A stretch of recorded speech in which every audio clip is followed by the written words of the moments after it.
10 seconds. 5, 4, 3, 2, 1. Okay, so this session provides an introduction to the summit and an overview of what's happened in CC and the open community in the last 3 years. That sounds impossible. Actually, it's been 37.5 months since we were together in Singapore. Oh, by the way, the answer to where are we is on this map. This is where we were in Singapore. A lot of people realize that one of the changes that's happened with Creative Commons headquarters is that we moved. This is a map of the San Francisco Bay Area. We were in San Francisco, now we're about 60 kilometers to the south in Mountain View in Silicon Valley. There have been a lot of staff changes over the last 3 years, of course. I don't think it makes sense to call any of them out, but almost all of our staff is here. Many of them are outside doing jobs, but I'd like to ask any headquarters staff who are here to stand up so that we'll know who to talk to. And everybody has name tags and, okay, every staff has lanyards, so instead of staff t-shirts. So make sure you talk to them or us. So one of the We're also changing virtually. This is a website redesign that we're very close to launching. And John Wilbanks worked a lot on the initial website redesign concepts. And we have John Phillips and his company Fabricators. Many of you know John Phillips from past community events, has been doing the implementation. Tim Vollmer and Jane Hart have been managing that on staff. See Tim over there, I'm not sure where Jane is, probably doing another job. And you can see one of the features of this redesign here on the left. It scales automatically for mobile devices. So before I talk about the last 3 years at all, I wanted to highlight a couple of very recent events and relate them to some of the things that are happening at the summit. We just posted yesterday that there was Creative Commons Attribution Share Alike was enforced in Germany. It's a very interesting story, and John Weitzman actually translated the decision to English. You can find at the bottom of this post. It's currently the most recent post on the CC blog. If you want to find out more details about that, John Weitzman, I'm not sure if he's here right now. Yes, in fact, he's right there with the pink CC sticker. And there's going to be a session on enforceability tomorrow as one of the legal sessions. So if you want to find out more, not necessarily about this case, but about how we have to very carefully craft 4.0 to make sure it's enforceable around the world, please go to that session. Another one is that we just announced the retirement of the Sampling Plus license. Now this story begins a lot longer than 3 years ago. We had a niche license that was not interoperable with our other licenses. A very important community called Freesound used it, and we did not retire it until last week because we think it's important to work with communities like Freesound. But I'm really happy that we did retire it. And it's emblematic of one of the, I think, changes in CC over the years that has really borne fruit over the last 3 years, and that's never focused on interoperability among our own licenses and other tools. And Caroline is looking at me evilly, and I realize that is because I'm talking way too fast, so I will stop.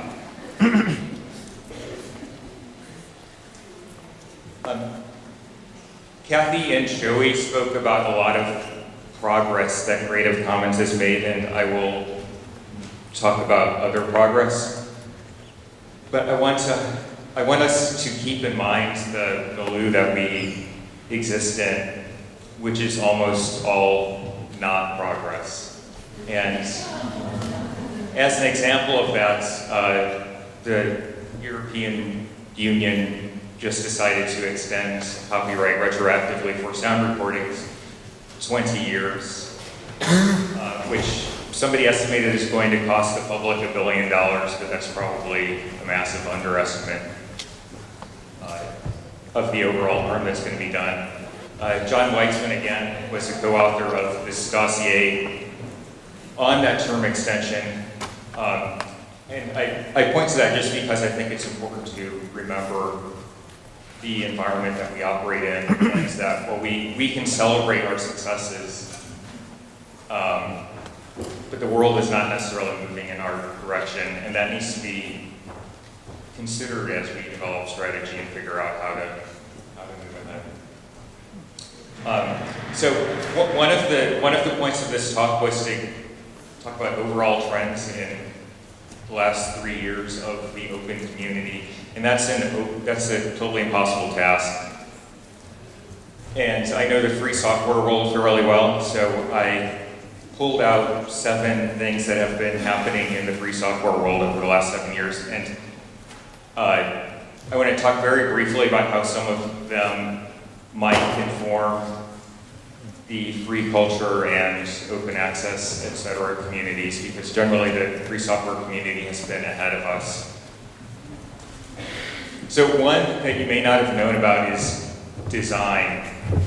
Free software is frequently criticized for not being usable, but in fact over the last few years, every major free software project, including the content-oriented ones that are supporting content projects like Wikimedia, has undertaken design or designer-led user experience initiatives. And I'm predicting that was once seen as paradoxical, that being open design is going to be seen as hot in a few years. And the lesson I'd like us to think about from that is that even things that we defend against or embarrass to talk about, I think if we focus on them like free software people are on design, that will not only be kind of afraid to talk about them anymore, but will be celebrating them in a few years. And an example of that, something that we're not afraid to talk about externally, that we talk about as if it's being used against us, is quality in a number of ways, and that's in the Wikipedia context and the open education context. But I think we're actually going to, like free software is figuring out how to make design an advantage. I think we'll figure out ways to leverage peer production to make better quality. And I'm just going to talk about one other of these things in the interest of time, and that is mobile and net services. That's something everybody's familiar with, how mobile devices and web applications are taking over the world. That's often characterized as a threat to free software because it's a complete game changer that makes some of the free software irrelevant. I point that out because free culture is also constantly facing those kind of existential threats. The proprietary sector is constantly innovating, and what looks like forward progress to us doesn't guarantee our long-term success at all.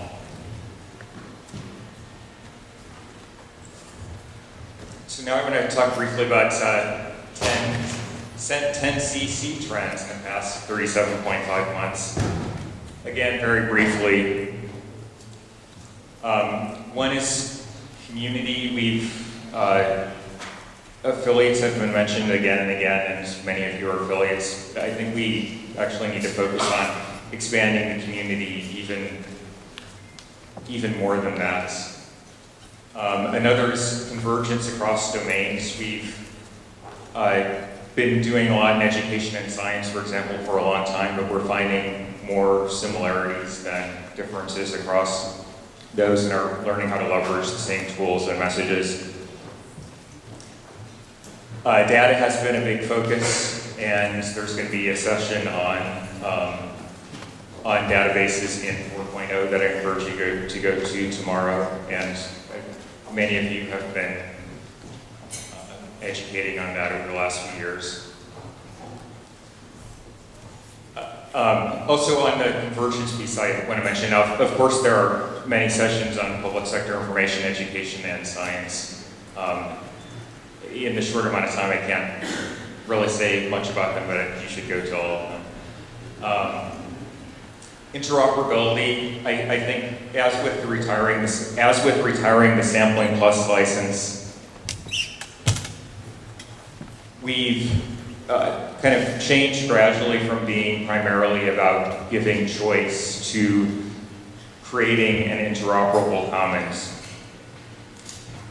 And retiring niche licenses is part of that, but it's also going to be a big part of 4.0 in that we think about how to either address or leverage remaining incompatibilities in our license suite, but also how we interoperate with other licenses that aren't created by Creative Commons. Policy has been another major focus. While preparing for this talk, I looked back at the CC blog the first time that public sector information was actually in a blog title. It was, I believe, in 2008, talking about a study that Paul Keller co-authored about the opportunities and pitfalls of public sector information. And since then, there's been an absolute explosion in government use and funder mandates, et cetera, at the policy level. And that's now a major focus of CC that really didn't exist 3 years ago. Or was it something that people wanted to work on but wasn't real, except maybe in Australia. Provenance is another big thing. Our technology strategy is finally beginning to show some fruit on the broader web beyond the simple integrations that were done in Google and Yahoo. We have an initiative called the Learning Resource Metadata Initiative. And I say provenance because I want people to start thinking beyond rights information. Provenance information is generally useful to readers as well as creators. In fact, I'd like people to start thinking about intellectual provenance instead of intellectual property.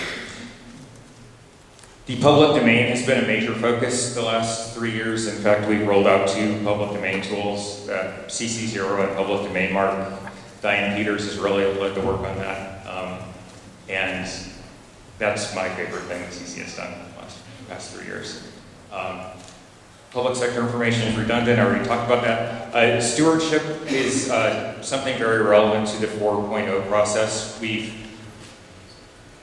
I think, begun to come to grips with the fact that Creative Commons licenses are really a global standard that millions of people rely on.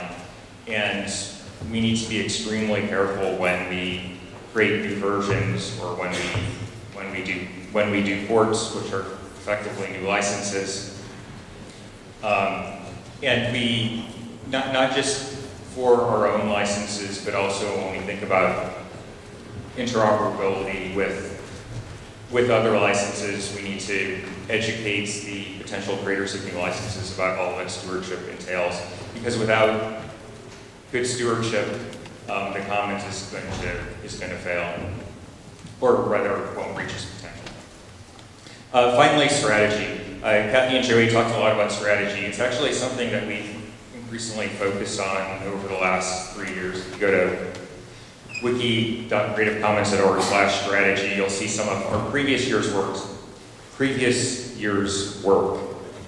I think this is just a natural outcome of the organization becoming bigger and more mature, and as I believe Kathy was saying, we have a lot of opportunities, so we need to think about resource allocation. And that's something that you all should really give us feedback on and inform. It should be a strategy we all develop. So finally, this is a segue into Yorgos's segment of this, and mostly an earlier version of the graph that was in the Power of Open, showing the growth of CC licenses from 0 to a little over 400 million in 8 years. One additional data point that's not on here. Flickr is very, very close to 200 million photos under CC license. I think in the next few days it will hit 200 million. And there's a blog post, I think from 2004, in which we say that Flickr now is approaching a million, or no, Flickr is approaching a million licenses, and that'll just be incredible when it gets there. And now we have 100 times that. People are choosing more and more free licenses. You could also see that in meaning less restrictive licenses. They're now reached about 40%. The additional data points on here is the proportion of ported licenses, which peaked around 2008, or 2007 and 2008, and has kind of leveled off since then. And as was highlighted before, how porting is addressed in 4.0 is, or how crafting a global license is handled in 4.0 will be a major issue today. There's one caveat with the 2010 and 2011 data. It's very reliant on Yahoo, and Yahoo is generally declining. So I think I'm very confident that it understates growth of CC. However, Yorgos is going to talk more about the data covering the last 3 years and how CC growth is actually fitting patterns that you see in every server product. Thank you. Should I also try the same thing, or just do it from here?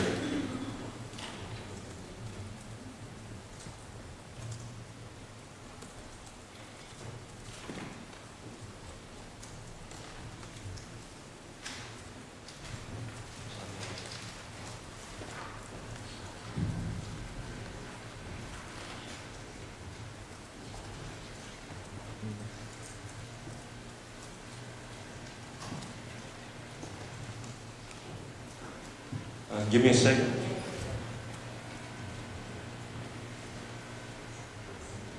No? Okay, I think I know what's going on.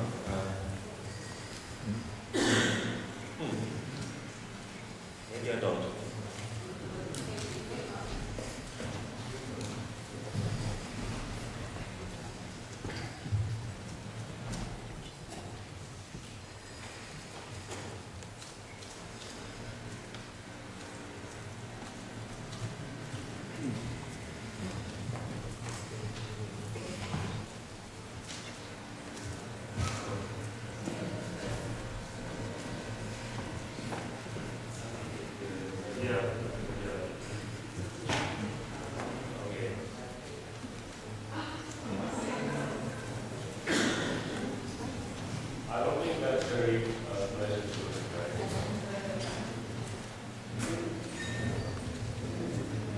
Does anybody have any questions while we're trying to get the display to work?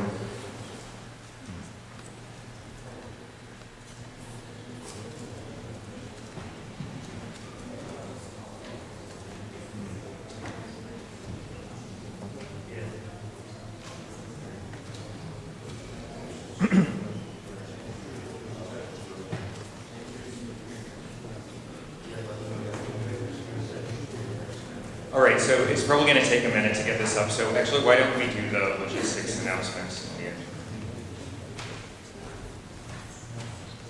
Okay, so this is all very quick. We were just going to do it as people went out into the break. So don't worry, not a lot to be said.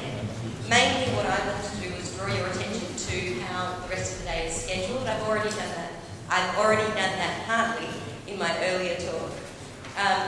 So basically, we have a 20-minute break after this session. We'll be running a little bit late, but I think we'll keep the break at 20 minutes. We will then break up into the regional meetings. Now, those are mainly intended for discussion among affiliates. We know there are a lot of non-affiliates here. You are obviously free to join in the conversation in a region you're interested in, but check with the regional manager who is running the session how they feel about that. So ask permission. Other than that, we've got a session where everybody's broken up. We've got lunch, we'll catch back our time up at lunch, and we'll come back at 2 o'clock for topic-specific sessions. So you can see there's sessions discussing the licenses, sessions discussing open education, and a session discussing open archiving and publishing.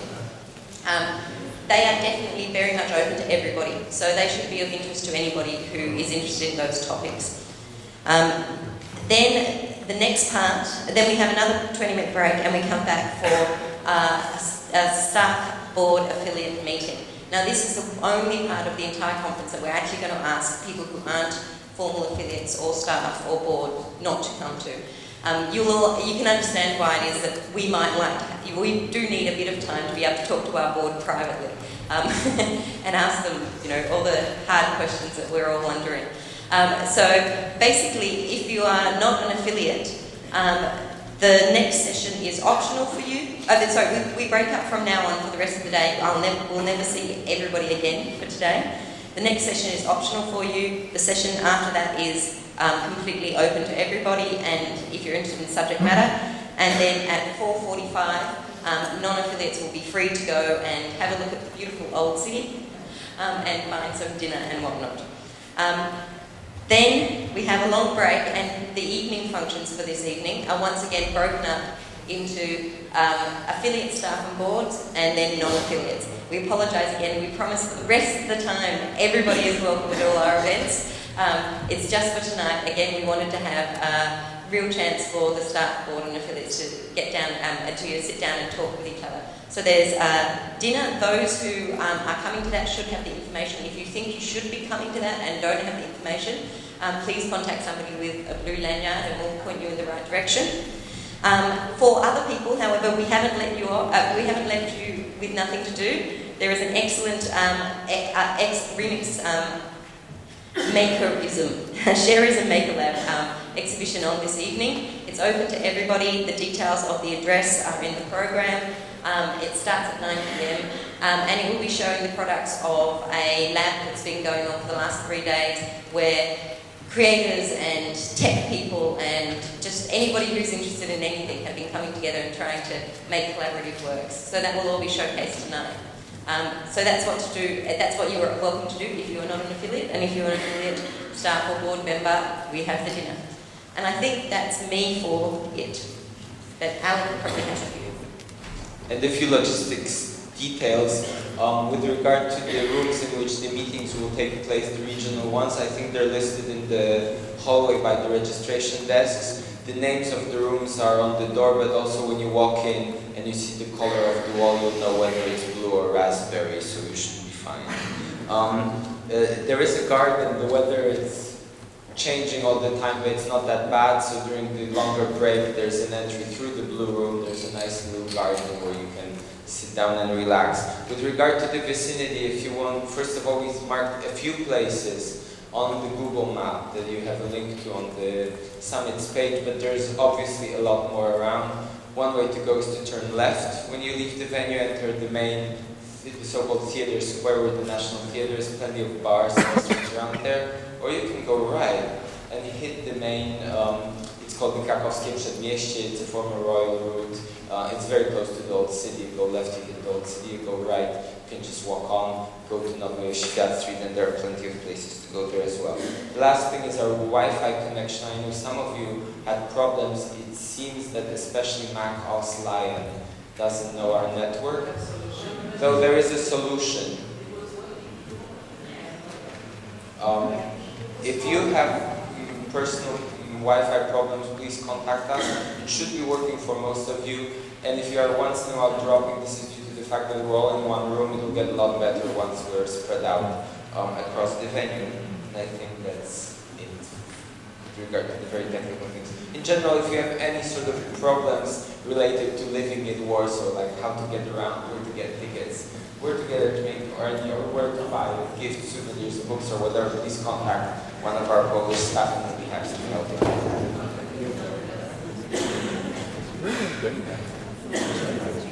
All right, sorry about the mess earlier. I'll take just a few minutes to to follow up from what Mike was talking about earlier with respect to Creative Commons, where we are at now, and also specifically what we can say today about the growth of Creative Commons. To give a little bit of background, because some of you have seen my presentations before, some have not.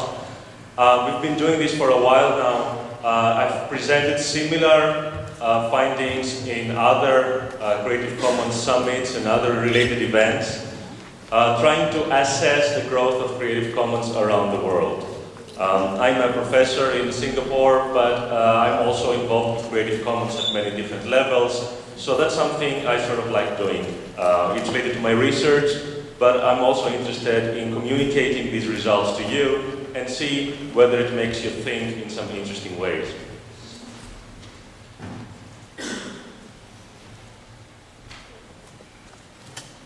Oh, this will not work, I'm guessing.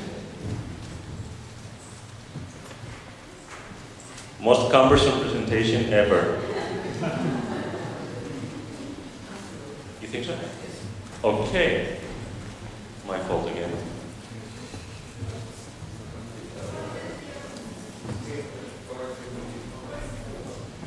I feel like all this technology is so new to me.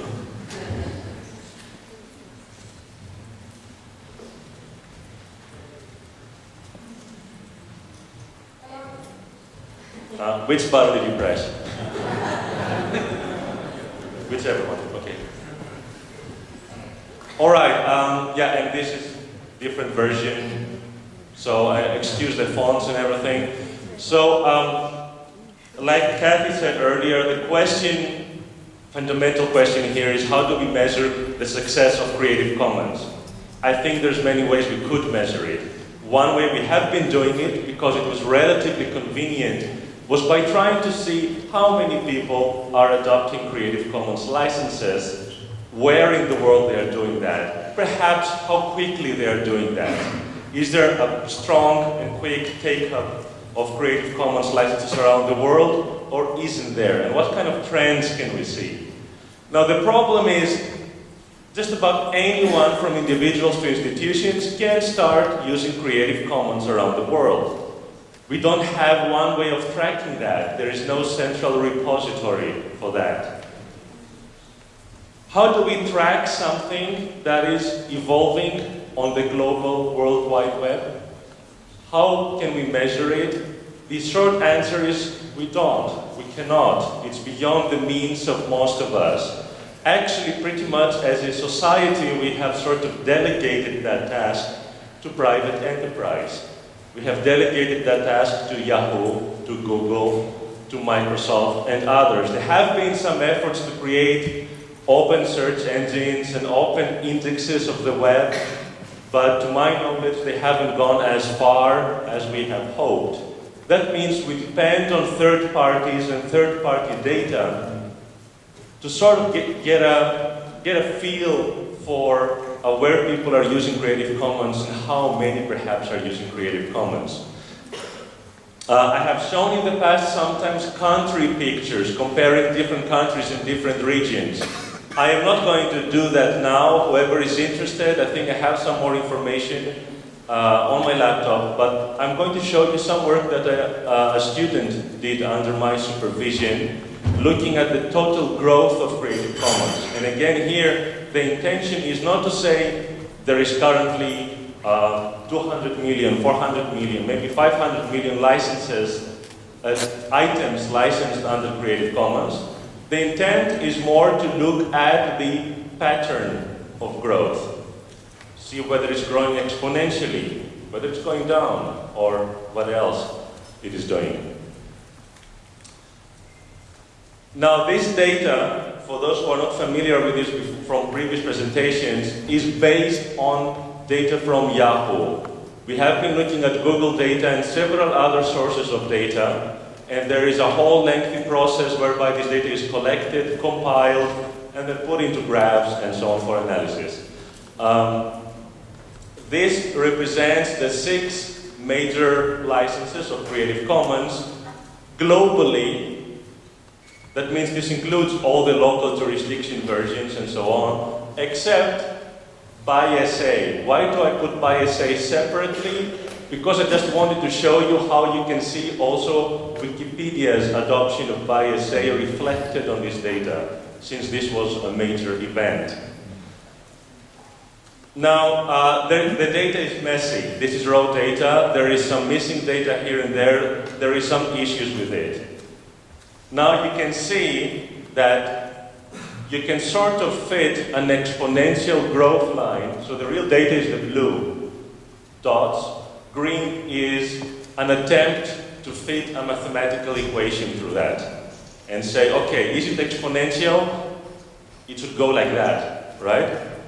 How close does this data look to the green line? It's relatively close.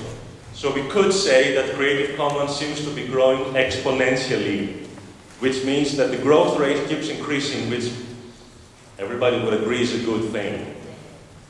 Now, however, it is not quite exponential. It is not quite growing like that. And if you actually try to fit or ask a program, a specialized software to do that for you and try to fit an exponential curve through the data, you will find that it is actually not so easy. The results are not so satisfactory. The growth for quite a while over here, you could say, has been sort of linear, kind of a straight line. And more recently, it looks like maybe it's curving the other way.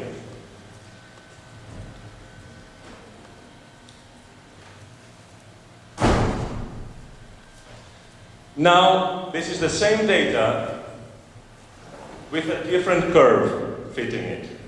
Now, this is a different way of trying to describe this. Is it maybe behaving like the green line suggests here?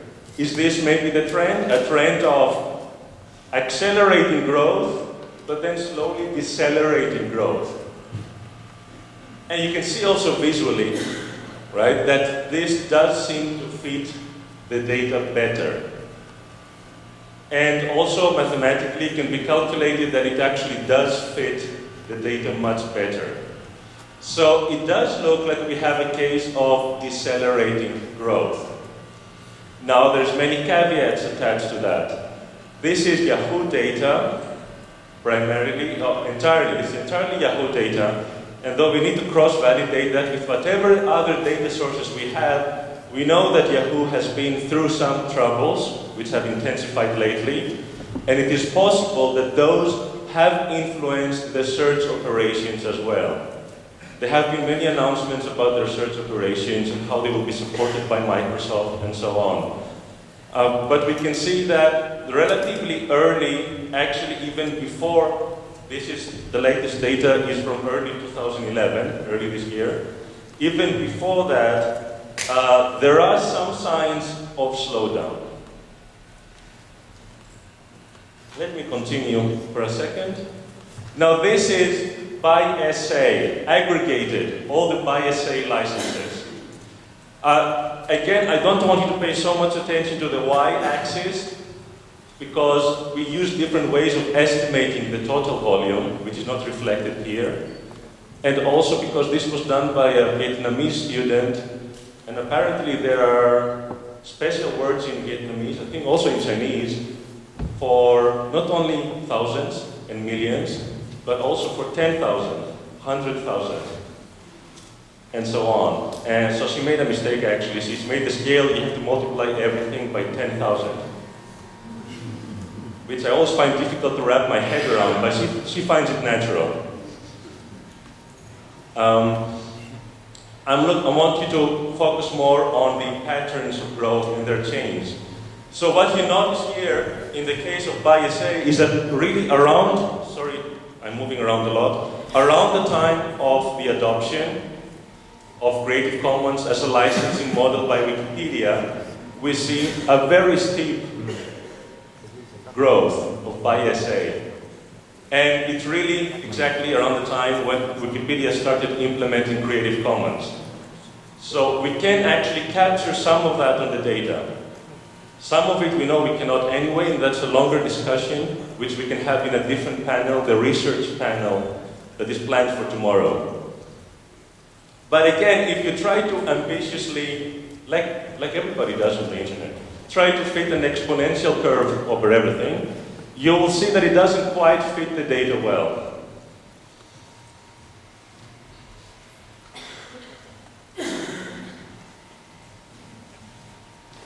And I don't need to tell you that this one also would fit much better an S curve, as it is called. A curve that is shaped like an S, which actually inversely like that for you, which starts slow, picks up speed, then starts slowing down again.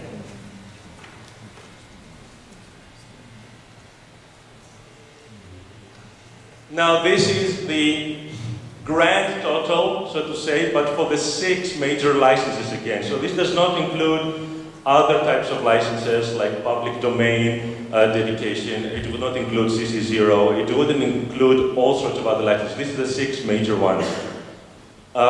This is again data that has some issues with it, and you can see that sometimes it really goes way up here, way down there. But this is for pretty much the history of the whole data that we have from 2000, around 2003, 2004 until early 2011.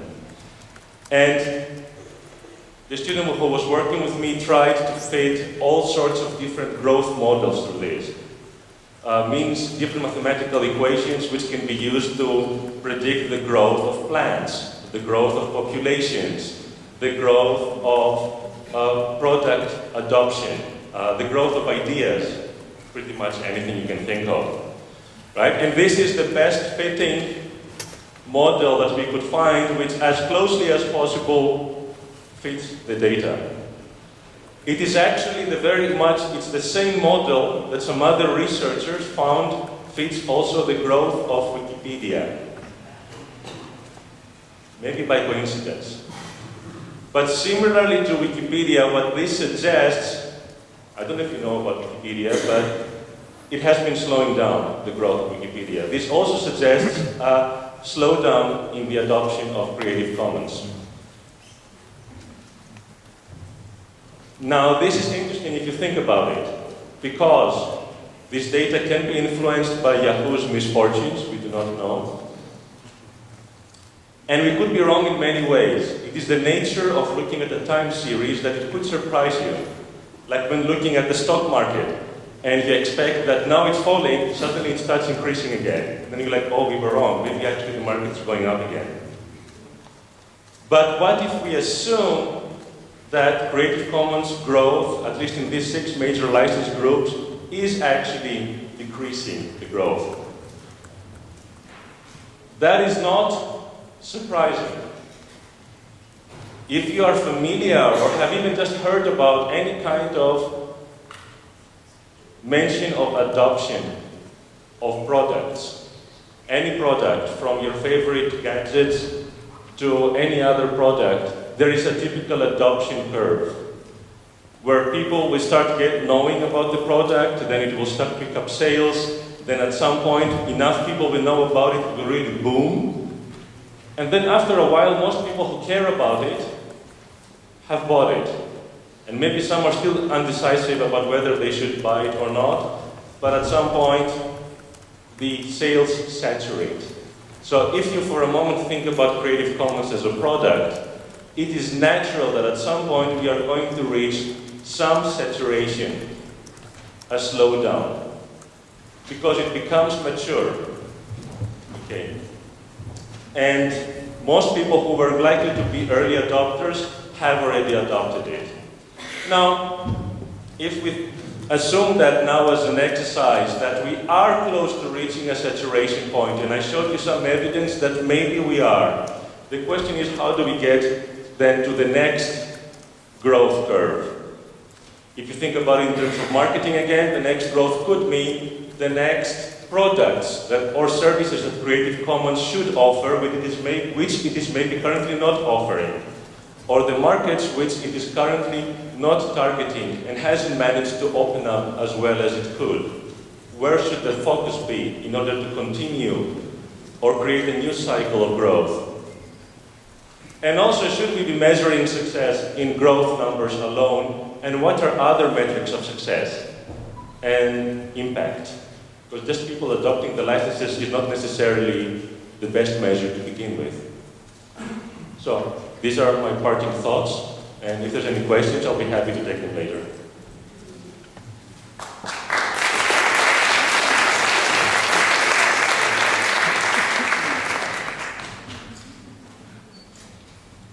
Okay, we have one question that we can take.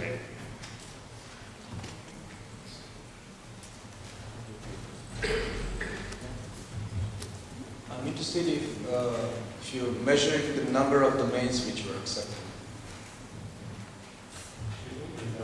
A number of domains, new domains. So, how many domains people were accepting, implementing the CC licenses? You want to explain the numbers?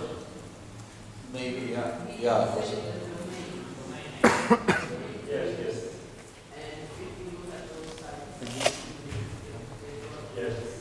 Because there is a volume of a number of works. So of course, if you can explain also the numbers, that would be great. But I'm also interested in how many web domains actually are accepted and through time. Okay, you cannot see that.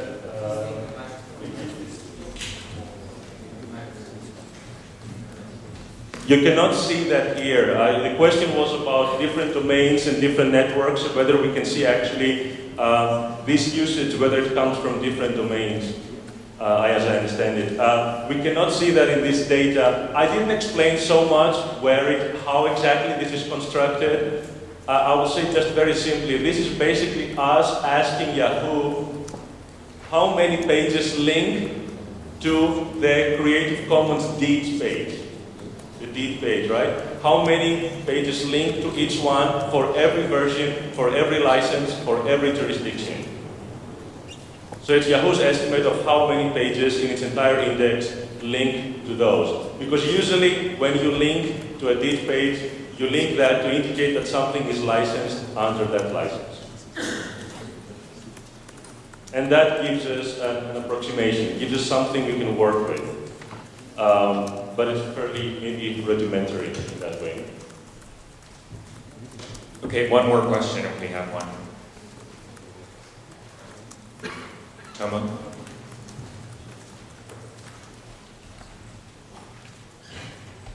I'm Tomo from Critical Japan. I was just wondering, did you ever think about comparing those figures with other types of contents in either a subset of Creative Commons works, say number of photos on Flickr indexed by Yahoo, or some other non-CC contents, just to compare how Yahoo's overall indexing activities are moving.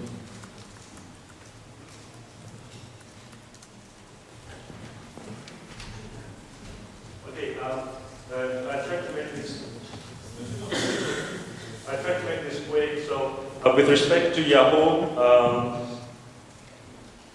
you're right. We should have maybe been collecting some data on maybe completely irrelevant queries on Yahoo to just see how that compares to that. We haven't been doing that. Mike, and I haven't checked the latest Flickr data. Mike here has been suggesting that Flickr's growth has been slowing down anyway. Maybe. The number of CC licenses is continuing to grow, but many other photo platforms are growing much faster, and some of them have CC licenses enabled. So we need to get additional data sources. Is the short. Right. So I think the question was more about comparing CC growth to overall growth of media on the internet, and we don't have good numbers on that. That would be an interesting. That's something that we should do. We do know that on Flickr, for example, CC licenses are only something like 2% of the total works on Flickr, and I think that's been fairly consistent over the years. That's both, so that 200 million number is both depressing but also very exciting. This is a tremendous commons for people to build on, but also shows how, just what the barriers are for a voluntary mechanism like Creative Commons. And, you know, frankly, it's one of the reasons it's important to also pursue policy avenues. I just wanted to add a comment that I agree, I guess Marcel's question was leading to that we should look at other metrics, but the problem is that the one we chose for now is in numbers the best one. If you count domains, there will be less of them than pages. If you try to look at Flickr users, there will be fewer of them than photos. So we are a bit, to be honest, hostages of our current statistics, because you know, if you start saying we had 400 million and the new number is million, but this is users and not pages, this won't work as a sort of PR strategy for a social media. But nevertheless, I think we really have to move on to these other metrics. Clicks on the lead sites instead of the links to them. Users of the CC license chooser, things like that. Maybe if we look at growth instead of like the numbers, we can look at patterns.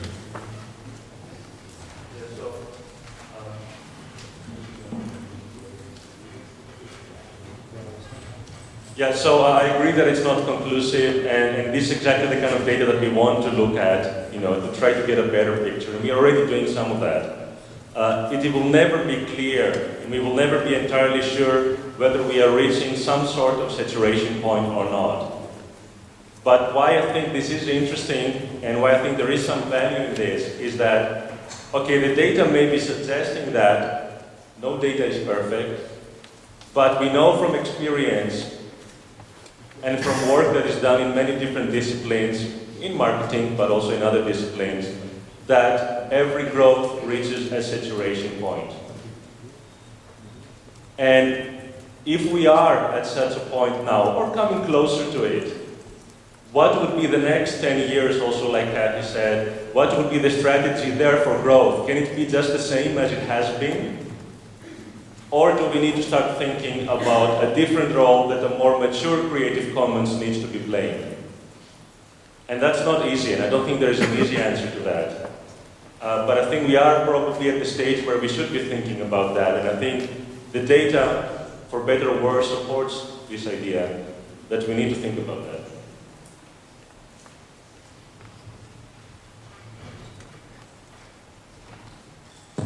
Thanks, everybody. I encourage you all to come to the research session. And also, if you, we barely got to talk about changes in other open movements, which was in the title. But I want to promote a session that's right after the research session about CC's role in the global movement. So if you're interested in things beyond CC, there's a little bit of the iCommons Summit in that session.